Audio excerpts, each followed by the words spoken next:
tous et bienvenue aux vidéos de l'Éco-Marché de juin, une revue mensuelle dans le secteur des grains. Le mois de juin a été très chargé. Commençons tout d'abord avec le marché local et la progression des semis au Québec.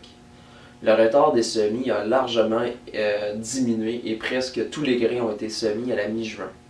Selon le rapport du 13 juin de la Financière agricole sur l'état des cultures, la progression des semis est de 100% pour le maïs, 94% pour le soya, 100% pour le blé, 79% pour l'avoine, 87% pour l'orge et 90% pour le canola.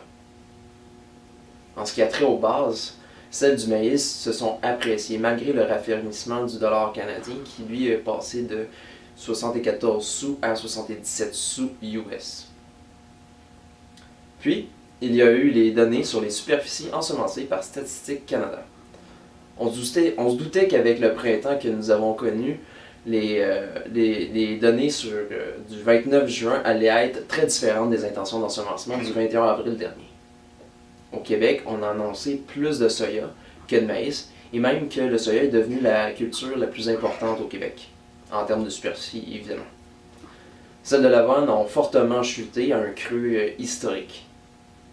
Au Canada, le canola est devenu la culture la plus importante en termes de superficie au pays, et le soya a gagné de plus en plus de terrain, plus que prévu, au détriment des céréales et des lentilles.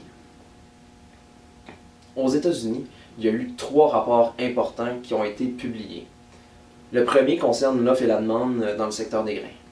Pour le soya et le maïs, il y a eu très peu de changements, si ce n'est d'une augmentation des inventaires de faim pour le soya. Au niveau à l'international, l'USDA a rehaussé ses estimations concernant la production de maïs et de soya en Argentine et au Brésil. Le rapport sur les semis aux États-Unis a montré que les producteurs américains vont produire moins de blé, mais plus de maïs, ce qui n'est pas une grande nouvelle en soi. Il n'y avait aucune surprise à ce niveau. Au niveau des stocks, par contre, on a constaté qu'il y avait moins de soya, mais qu'il y avait plus de blé et de maïs au niveau des inventaires aux États-Unis. Du moins plus que ce que le marché l'anticipait.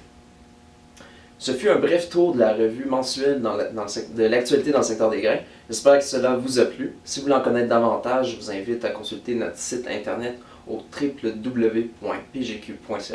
Je vous donne rendez-vous dans un mois pour l'édition de juillet. Au revoir.